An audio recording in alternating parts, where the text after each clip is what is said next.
Hello students, आप सभी का फिर से बहुत बहुत स्वागत है। और आज हम सीखेंगे एलसीएम या लघुत्तम समापवर्तक निकालना।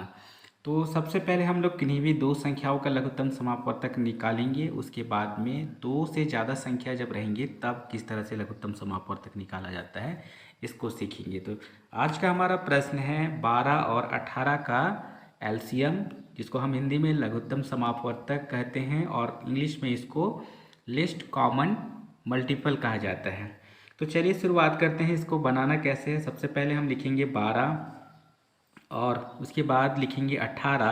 ध्यान रखिएगा दोनों के बीच में कॉमा चिन्ह होना चाहिए और इस तरह से इसको हमको लिखना है और गुणनखंड करना है।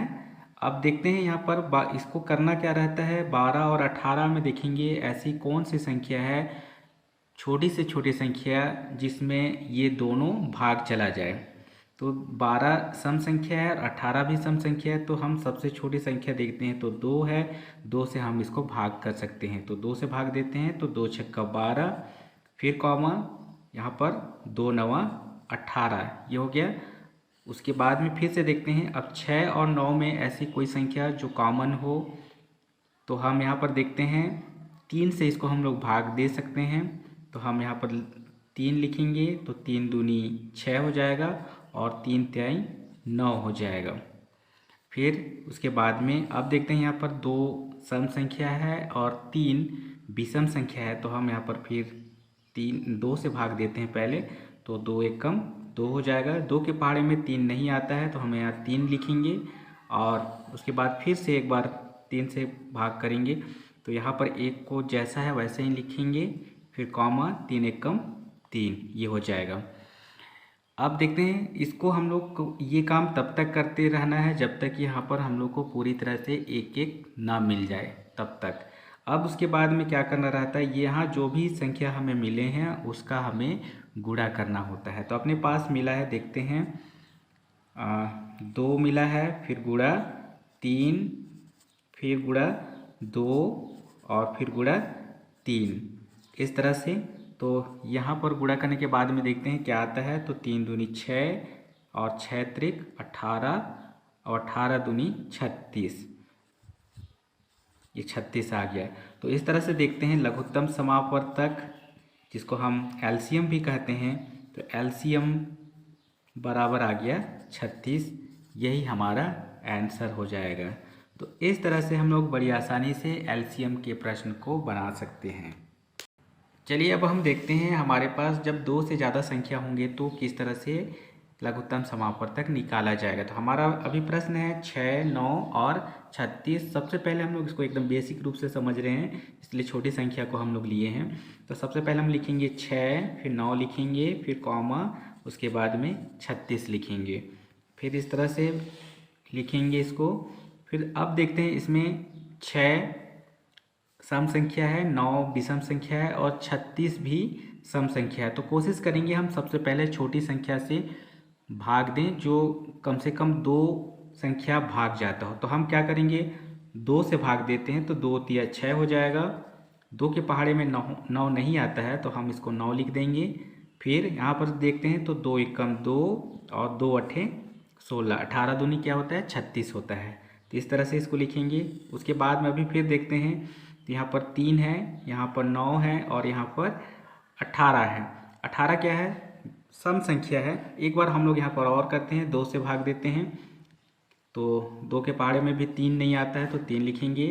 9 भी नहीं आता है तो हम 9 लिख देंगे और यहाँ पर हो जाएगा 2 नवा 18।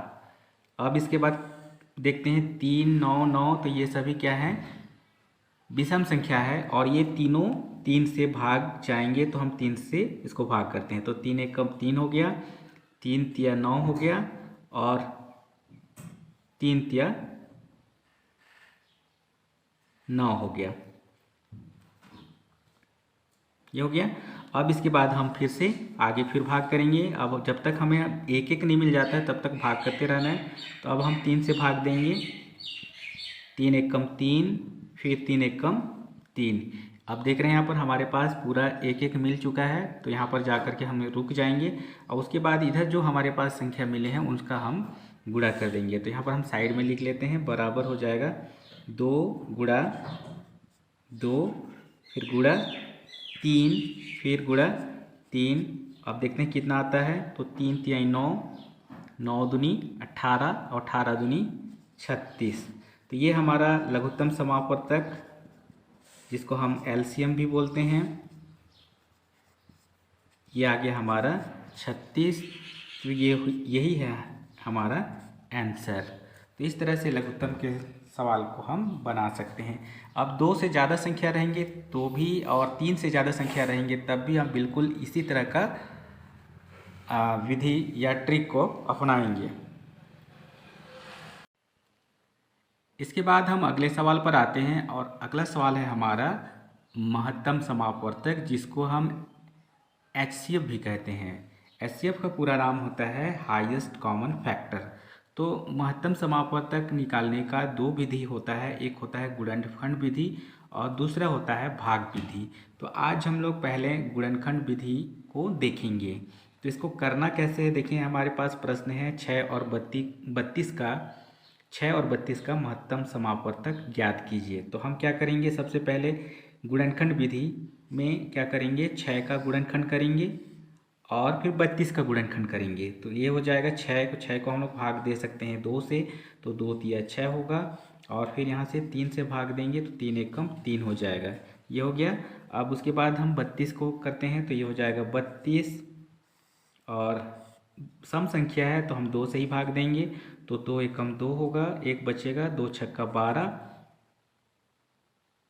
2 छक्का 12, तो यहाँ पर 6 आएगा, 16 दूनी क्या हो गया, 32 हो गया। अब इसके बाद फिर 2 से भाग देंगे, तो 2 अठे 16, 2 चौको 8, और फिर 2 से भाग देते हैं तो 2 दूनी 4, और लास्ट में अपने पास मिलेगा 2 एकम 2 मिलेगा। अब हमें क्या करना है, महत्तम समापवर्तक निकालना है, तो इसको हम लिख लेते हैं।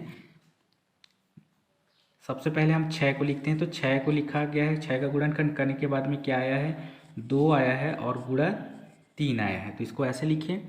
फिर उसके बाद क्या है, 32 है, तो 32 को हम लिखेंगे 32 बराबर, देखते हैं 2 कितने बार आ रहा है, 1 2 3 4 5 बार आ रहा है, तो 2 गुणा 2 गुणा 2, फिर गुणा 2 और ये गुणा 2, ये है हमारा गुणनखंड विधि। इसमें क्या करना रहता है, महत्तम समापवर्तक में जो दोनों में आते हैं उसी को हम कॉमन के रूप में लिखते हैं। तो जैसे यहाँ पर 2 इसमें भी आया और 2 इसमें भी आया, तो हम सबसे पहले हम दोनों में से एक लिख लेंगे, तो यहाँ पर 2 हो जाएगा।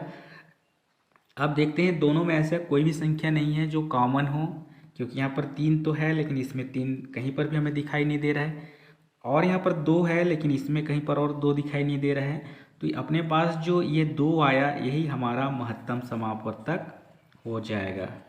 तो हम लिखेंगे महत्तम समापवर्तक HCF बराबर 2, ये हो गया हमारा आंसर। ध्यान रहे हमें क्या करना है, दोनों में जो कॉमन आएगा उसी संख्या को हम यहाँ पर लिखेंगे और गुणा करेंगे। तो गुणा करने के बाद में जो भी संख्या आएगा उसको हम महत्तम समापवर्तक कहते हैं। एक और क्वेश्चन हम लोग देख लेते हैं। इसके बाद हम दूसरा प्रश्न यहाँ पर लिए हैं 18 और 72 का महत्तम समापवर्तक। तो यहाँ पर भी हम वही काम करेंगे, सबसे पहले 18 का गुणनखंड करेंगे, फिर 72 का गुणनखंड करेंगे। तो ये हो गया 18, अभी देखते हैं तो क्या है, सम संख्या है तो इसको 2 से भाग देंगे, तो 2 9 18 हो जाएगा। फिर इसको विषम संख्या है तो 3 से भाग देंगे, तो 3 तिया 9 हो जाएगा, फिर 3 एकम 3, अब ये हो गया इसका गुणनखंड। अब आता है दूसरा, तो 72 का हम गुणनखंड करते हैं। 72 को भी हम देखते हैं तो क्या है, सम संख्या है तो इसको भी हम भाग देंगे 2 से, तो 2 तिया 6 होता है, एक बचेगा 12 हो जाएगा, तो 2 छक्का 12। अब ऐसे करके गुणा करके हम देखेंगे तो 36 दूनी 72 होता है। तो इस तरह से इसको हम चेक भी कर सकते हैं। फिर 2 से भाग देंगे तो 2 एकम 2, एक बचा 16 हो गया, तो 2 अठे 16, अब 18 दूनी 36 हो गए, ये भी ठीक है। फिर आगे आते हैं तो 2 9 18 हो गया। अब 9 को हम भाग करेंगे 3 से, तो 3 तिया 9 हो गया, और लास्ट में अपने पास फिर से आएगा तो 3 एकम 3 लिखेंगे। अब फिर सबसे पहले हम गुणनखंड लिख लेते हैं, तो यहाँ पर हो गया 18 का आ गया है, देखते हैं तो 2 गुणा 3 गुणा 3 आ गया है। फिर उसके बाद 72 को देखते हैं, तो यहाँ पर हम लिखेंगे 72। तो 72 बराबर देखते हैं 2 आ रहा है 3 बार, तो 2 गुणा 2 फिर गुणा 2 फिर गुणा 3, 2 बार आ रहा है। ये हो गया। अब इसके बाद फिर से हमें वही काम करना है, कॉमन देखना है दोनों में कौन कौन सी संख्या कॉमन है। तो यहाँ पर देखते हैं 2 भी कॉमन है दोनों में, तो सबसे पहले हम लिखेंगे यहाँ पर 2, फिर गुणा का चिन्ह लगाना है। आगे देखते हैं यहाँ पर 2 इसमें कहीं पर भी नहीं है, लेकिन 3 यहाँ पर देखते हैं तो 3 है और यहाँ पर भी 3 है। तो सबसे पहले ये 3 और इस 3 को लिख लेते हैं, तो यहाँ पर गुणा 3 हो गया। आगे हम देखते हैं तो यहाँ पर एक और 3 है और यहाँ पर भी 3 है, तो यहाँ पर फिर से हम लिखेंगे गुणा 3, फिर बराबर आ जाएगा। अब इसके बाद देखते हैं कोई भी संख्या कॉमन नहीं है, तो आगे बढ़ जाएंगे, अब इसका गुणा कर देंगे। तो 3 का गुणा 3 से होगा तो 9 आएगा और 9 दूनी ये 18 हो जाएगा। तो इस तरह से देखते हैं हमारा महत्तम समापवर्तक या HCF जो है वो आ गया 18। तो ये हो गया हमारा आंसर।